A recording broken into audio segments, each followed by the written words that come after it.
विहीन अपराध लक्षयी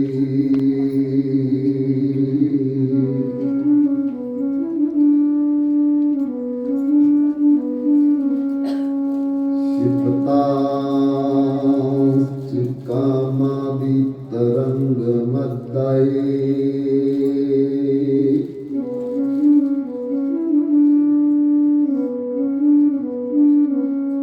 कृपामयी तवां शरणं प्रपन्नया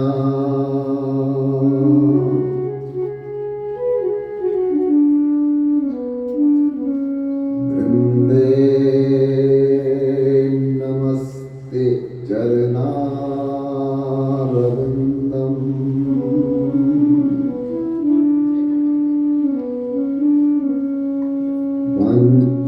कल्पतरुभ्यश्च कृपा सिन्धुभ्यैव च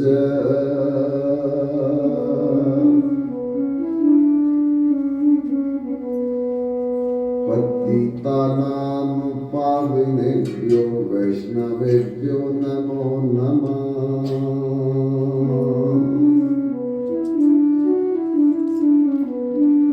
श्री कृष्ण चैतन्य प्रभु नित्यानंद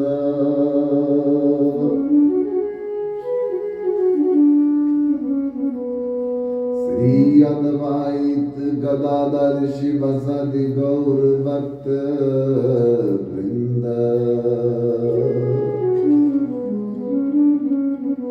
हरे कृष्णा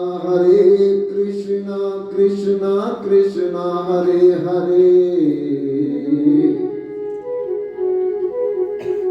हरे राम राम राम हरे हरे। बोलिए वृंदावन बिहारी लाल सियावर रामचंद्र महाराज की। उमापति महादेव की। अंजनी पुत्र हनुमान की। तुलसी शालिग्राम भगवान की। लड्डू गोपाल नंद बाबा यशोदा मैया की। निताई गौर हरि बोल हरि बोल हरि बोल हरि बोल।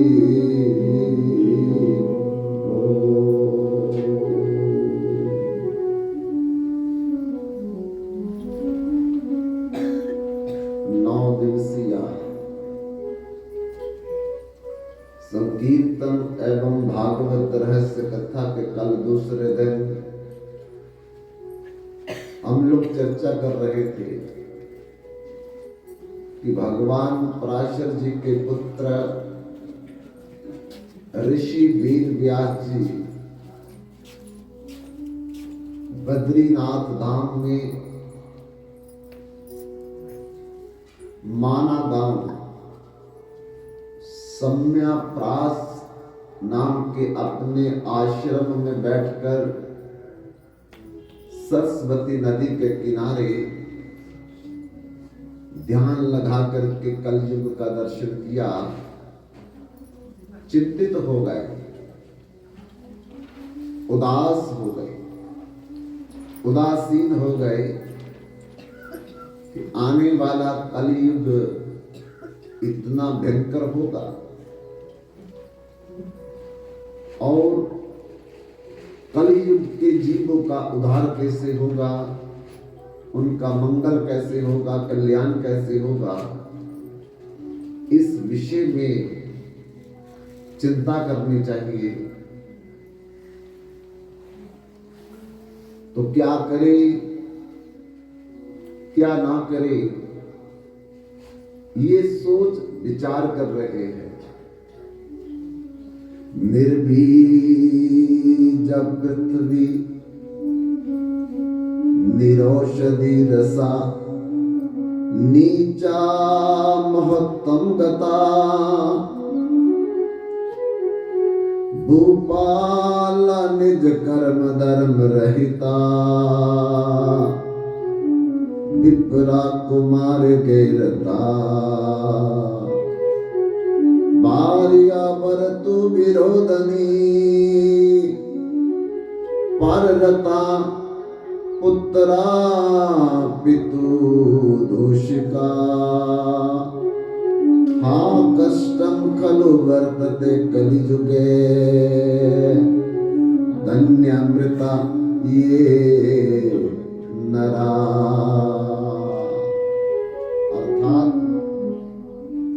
देख तेरे संसार की हालत क्या हो गई भगवान, कितना बदल गया इंसान।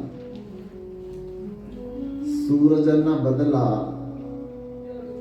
चंदा न बदला, ना बदला आसमान, कितना बदल गया इंसान। आया समय बड़ा बेढंगा, नाच रहा नर होकर नंगा। कहीं पे झगड़ा, कहीं पे दंगा, छल और कपट के हाथों अपना बेच रहा ईमान। कितना बदल गया इंसान। ये कलयुग में देखने को मिल रहा है कि छल और कपट के हाथों अपना ईमान बेच रहे हैं। झगड़े में हमारा मन, नशे में हमारा मन, बुराइयों में हमारा मन सदा ही जा रहा है। और जहां सत्संग की बात आती है, कथा की बात आती है, सत्कर्मों की बात आती है, वहां मन पीछे हटता है।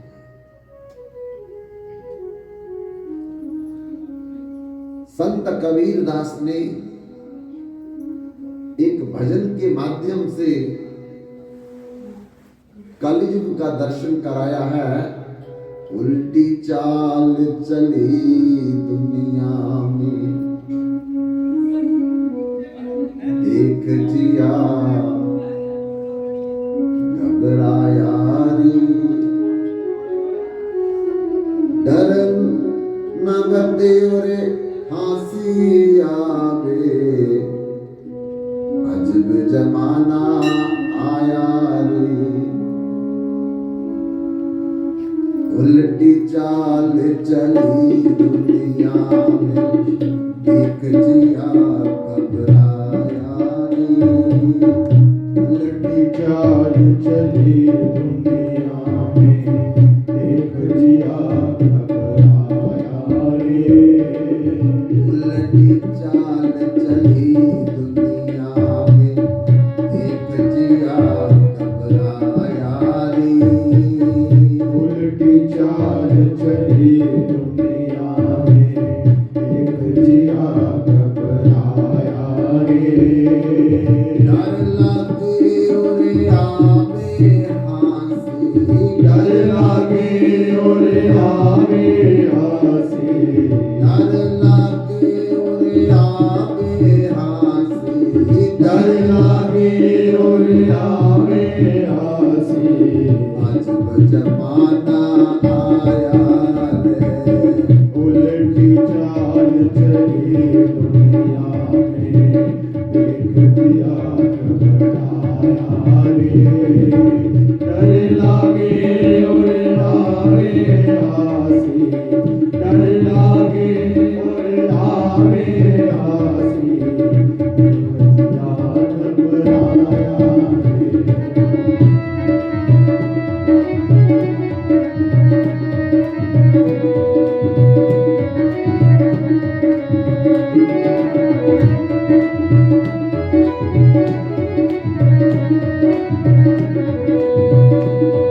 डर लागे और आवे आसी, डर लागे और आवे आसी, अद्भुत तमाशा आया रे।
तेरा तमाशा दुख लागे और आवे हासी, घर की भोरी प्रेम न पावे, चित्त चुराए दास।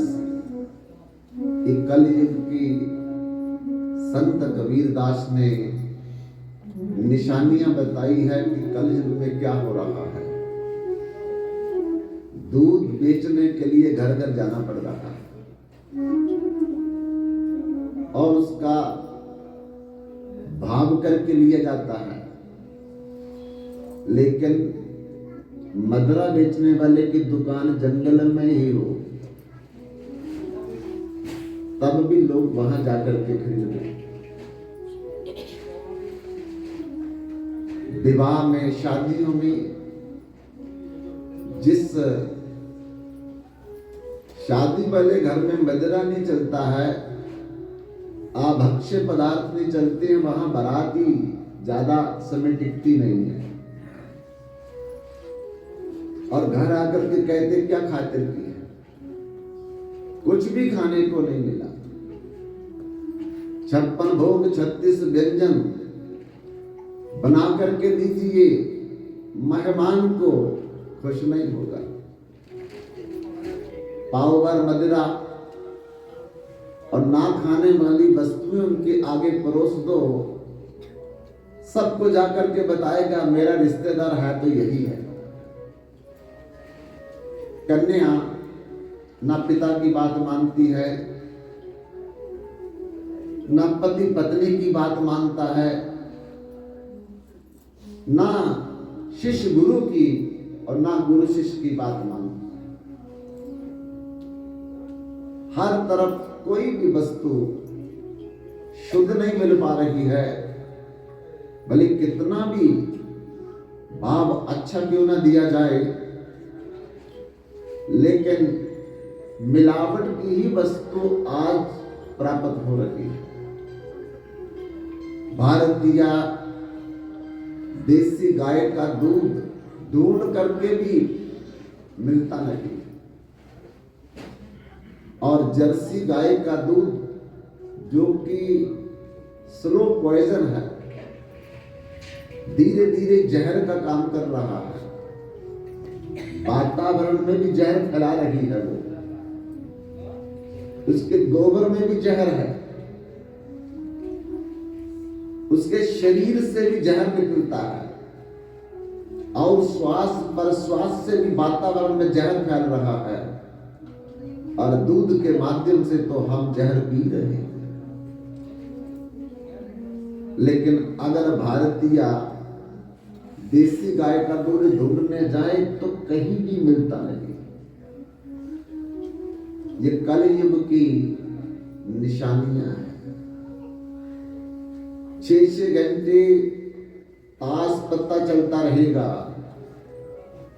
कभी नींद नहीं आएगी, कभी घर का काम याद नहीं आएगा, कभी जरूरी कार्य की चिंता नहीं होगी। लेकिन सत्संग की जब बात आएगी तो कहो कि सत्संग चल रहा है, चलोगी? तो जवाब मिलता है मरने की फुर्सत नहीं है, आप सत्संग की बात कर रहे हैं, मरने का समय नहीं है और आप सत्संग के लिए बोल रहे हैं। बंधुओं, जिस दिन मरने का समय आएगा दुनिया की कोई ताकत हमको बचा नहीं सकेगी, कहीं भी भाग लो, लेकिन जिस दिन मरने का समय निश्चित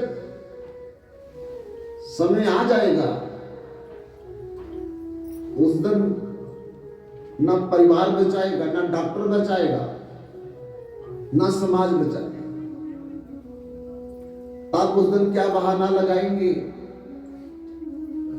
अभी समय नहीं है, कार्य पूरा नहीं किया, बच्चों की शादी विवाह नहीं हुआ, नौकरी नहीं मिली, क्या है कोई बहाना? चलेगा जमराज के सामने बहाना। लेकिन सत्संग के लिए, कथा के लिए, कीर्तन के लिए, सत्कर्म के लिए हमने डायरियों में बहाने लिख करके रखे हैं कि किस समय कौन सा बहाना लगा करके हमने बोलना है। बंधु, यातस्य ध्रुवो मृत्यु ध्रुवम मृतस्य चा तस्मात् अपरिहार्यते न त्वं शोचितुम् अर्हसि। इस दुनिया में अगर कुछ सत्य है, परम सत्य है, तो केवल मौत है, जो एक दिन सबको आएगी और उससे कोई नहीं बच सकता। कहीं भी भाग ले कोई, कितना भी औषधियों का प्रयोग कर ले, कितने भी बड़े पद पर क्यों ना नियुक्त हो, लेकिन मौत से कोई नहीं बच सके। और मौत आने से पहले पहले अगर हमने भगवान के द्वारा दिया हुआ कार्य पूरा नहीं किया तो फिर हमको पछताना पड़ेगा। एक समय भगवान ऋषि वेद व्यास जी के नाना जी माता सत्यवती के पिताजी राजा शांतनु के ससुर जी, जिनका नाम था दासराज वृद्ध हो गए, बाल सफेद हो गए, चेहरे पे झुर्रियां पड़ गई, आंखों की रोशनी कम हो गई, कानों में सुनना बंद हो गया, मुख से दांत धीरे धीरे निकलने लगे, हाथ और पांव में शक्ति कम हो गई। तो दर्पण के आगे बैठ करके सोचने लगे, अब मेरी मृत्यु भी आएगी।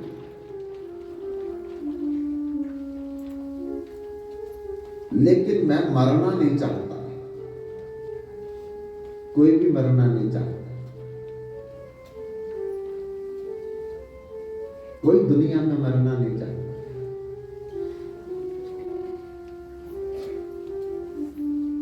एक चींटी भी मरना नहीं चाहती है, बाकी की बात छोड़। हमारे दांत में दर्द हो तो रात भर हम सो नहीं पाते, हमारी उंगली में थोड़ा सा कट लग जाए, रात भर सो नहीं पाते, पर फिर भी हम मरना नहीं चाहते। कितना भी दुख हो, मरना कोई नहीं चाहता। मुख से जरूर बोलेगा कि भगवान सबको मौत दे रहा, मुझे क्यों नहीं, लेकिन फिर भी वो मरना नहीं चाहता, क्योंकि मृत्यु का समय इतना भयंकर है, इतना दर्ददायक है कि 40,000 बिच्छू एक बार काटे, जितना दर्द होता है उससे हजारों गुना ज्यादा दर्द मरने से नहीं होता है। कौन मरेगा? हम लोगों को कष्ट है बुढ़ापे का, बीमारी का, हम उससे दुखी होकर के उस दुख को ना सहन करके कहते भगवान मेरे को उठा ले, क्योंकि वो इसके दुख के बारे जानता है, मरने का दुख नहीं जानता, इसलिए बोल देता है। और इतना ही दुख जन्म के समय होता है, इसलिए जन्म और मरण का दुख भयंकर दुख है, हम सब ने झेला है, एक बार नहीं अनंत बार। कोई ऐसा समय नहीं था जब हम नहीं थे।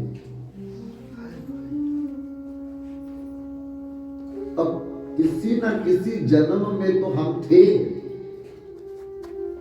हो सकता जानवर के जन्म में हम थे, पक्षी के जन्म में हम थे, किसी कीट पतंगे के जन्म में हम थे, लेकिन जन्म तो था।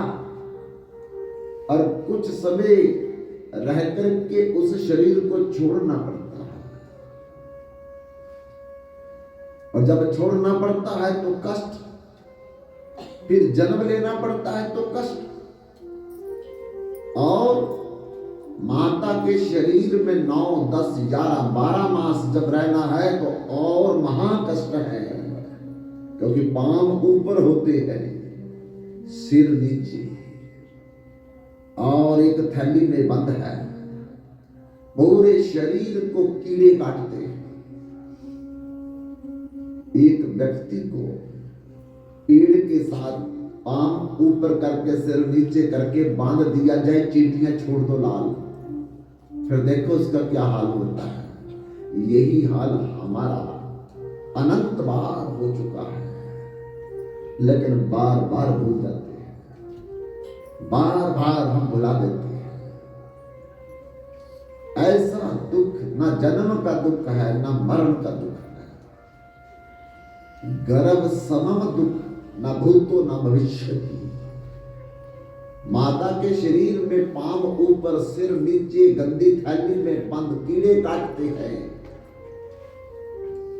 एक गटर में किसी व्यक्ति को बंद कर दिया जाए उसका क्या हाल होगा।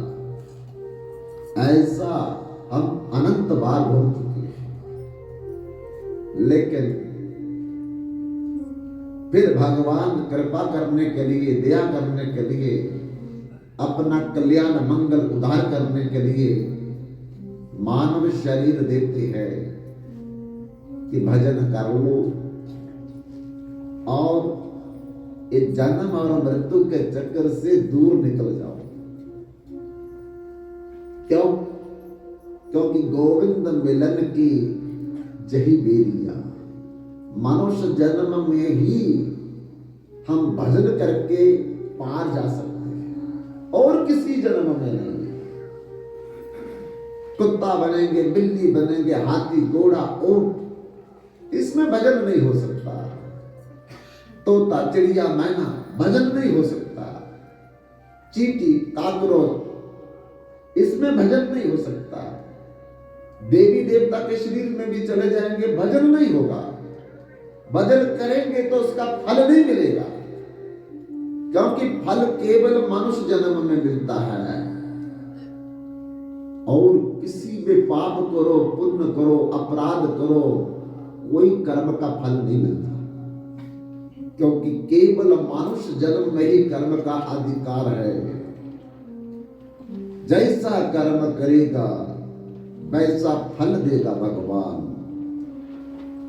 भगवान वो फल आज नहीं, कल नहीं, लाख जन्म के बाद भी हमको पाप का फल भी भोगना पड़ेगा जो मानव जन्म में किया होगा, और करोड़ों जन्मों के बाद भी भोगना पड़ेगा जो पुण्य कर्म हमने किया होगा। क्यों? क्योंकि भगवान की वही में जो हम करेंगे जहां वो लिखा जाएगा, केवल मानव जन्म में, और कहीं नहीं भगवान लिखते। यहां जो करेंगे वो भगवान अपने बही खाते में लिख रहे। इस शरीर में बैठ करके भगवान 3 काम करते हैं लगातार। कौन कौन से? पहला काम तो भगवान ये करते हैं कि हमने पूर्व जन्मों में जब मानव जन्म पाया था, कौन सा पुण्य किया था, कौन सा पाप किया था, कौन सा दान किया था, कौन सा सत्संग कथा कीर्तन सुना था, उसका फल अब दे रहे। आप अपनी मर्जी से नहीं चले आए, ये भगवान की कृपा है कि आपको भगवान ने हृदय में प्रेरणा दी और आपका मन बनाया सत्संग में आने के लिए। आपका पड़ोसी क्यों नहीं आया? आपने किसी को कहा भी होगा, वो चाह करके भी नहीं आएगा, क्योंकि जब तक भगवान की कृपा ना हो, भगवान कलाई से पकड़े ना, सत्संग में कोई अपनी मर्जी से नहीं आ सकता, क्योंकि ये आसान नहीं है। इसलिए हमने पूर्व जन्मों में जब जब मानव जन्म पाया था, क्या पुण्य किया, क्या पाप किया, क्या अपराध किया, कितना सत्संग किया, कितनी कथा सुनी, कितना कीर्तन, कितना भगवान का भजन किया, उसका फल इस मानव जन्म में दे रहे। पहला काम भगवान जी करते। आपको पता है कि पिछले जन्म में कब दान किया था, कितना पुण्य किया था, कहां सत्संग सुना था, है याद आपको? लेकिन भगवान के भई खाते में लिखा हुआ है, वो जानता है, उसको याद है सब। हमने पुण्य भी कर्म किया होगा तो हमको याद तो है नहीं, फल कौन देगा हमको? फल तो भगवान देने वाला है ना। कर्मण्यवादी करस्ते मां फलेषु कदाचन मां कर्म फल हेतु भूर माते संगोस्तव कर्मणि। हम कर्म कर सकते हैं, लेकिन फल कितना, कहां, किसके द्वारा, कैसे, ये भगवान के हाथ। आप बैठ करके सुन रहे हैं, लेकिन इस सुनने का फल तो आप भूल जाएंगे अगला जन्म होगा तो। लेकिन भगवान को याद है, और याद रख करके इस जगह पर बैठ करके जो आप सत्संग सुन रहे हैं, इसका अपने मुताबिक में फल दे देंगे। अगली बार फिर आप सत्संग सुनोगे, लेकिन जिन्होंने इस बार नहीं सुनना वो अगली बार भी नहीं जाएंगे। क्यों? क्योंकि उनके मन में भगवान प्रेरणा नहीं देंगे। इसलिए भगवान पहला कार्य यही करते हैं कि जो जो हमने पूर्व जन्मों में जब मानव जन्म मिला था, जो पाप पुण्य अपराध सत्संग कीर्तन कथा किया था, उसका फल अभी देंगे। देखो, हम चाहते हैं कि हम बीमार कभी हो, कोई चाहता मैं बीमार हो जाऊं? है कोई व्यक्ति कहे कि मैं बीमार हो जाऊं? लेकिन होते या नहीं होते? अपने आप भयंकर बीमारी लगती या नहीं लगती है? तो कहां से आ गई? मेरे को लगी, पड़ोसी को नहीं लगी, मेरे को लगी, मेरे भाई को नहीं लगी। ये कौन दे रहा है? अंदर बैठ करके ये भगवान पूर्व जन्मों के किए हुए कर्मों का फल दे रहा है।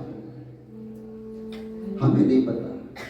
कोई चाहता मेरा एक्सीडेंट हो जाए, लेकिन होता या नहीं होता? कितना भी आप सतर्क होकर के चलाओ गाड़ी, पिछला मार जाएगा।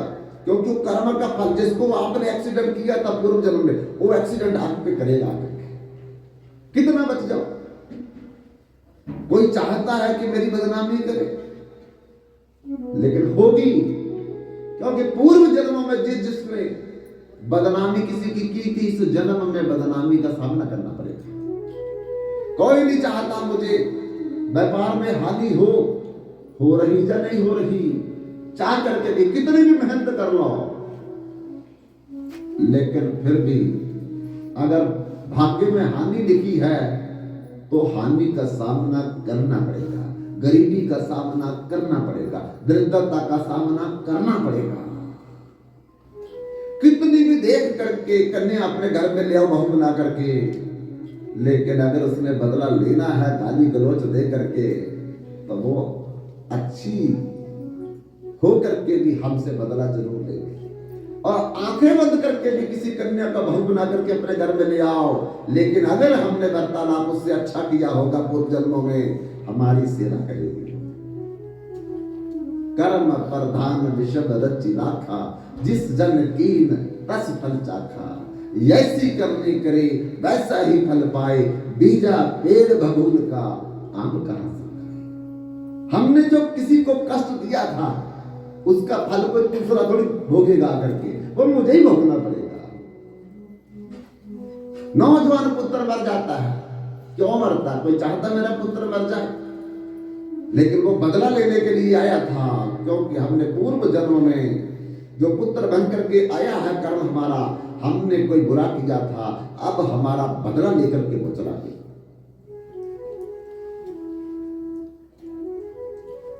कोई नहीं चाहता मेरी कन्या भाग जाए, लेकिन भागती है या नहीं भागती? वो बदला लेने आई थी। जब हमने उसके साथ बुरा कर्म किया था, तब तो हमें याद नहीं है।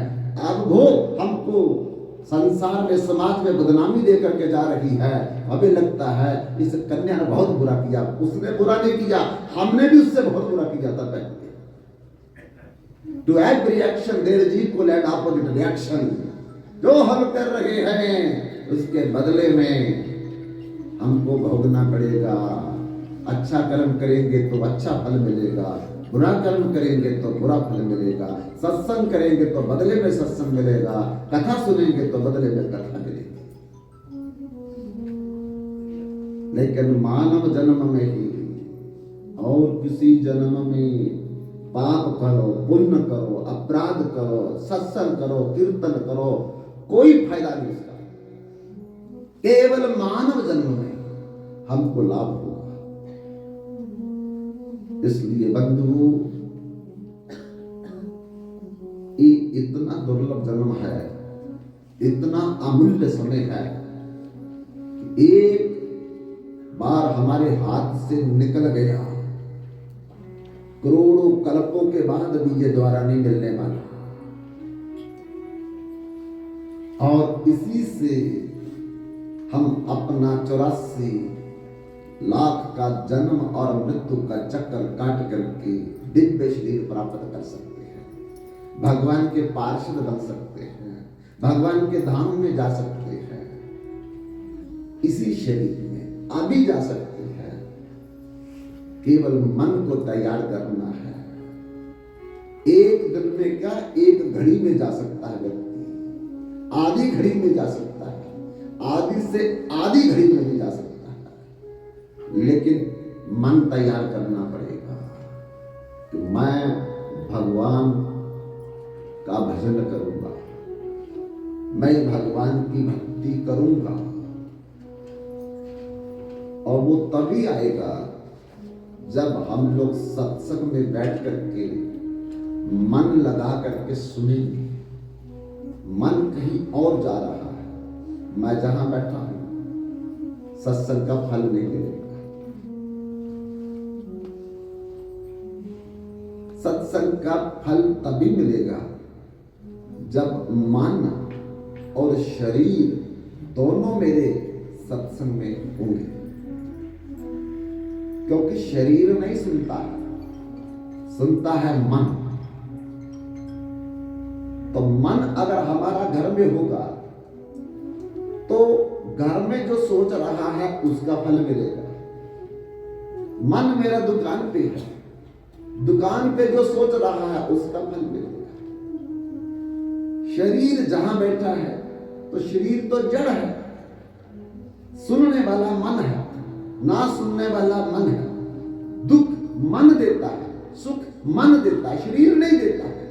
अगर शरीर दुख देता है तो जब इससे मन निकल जाता है तो फिर मुर्दे को कुछ नहीं खिलाओ खाएगा, कितना भी उसको कष्ट दो उसको महसूस होगा, वो तो पड़ा रहेगा, जो मर्जी करो।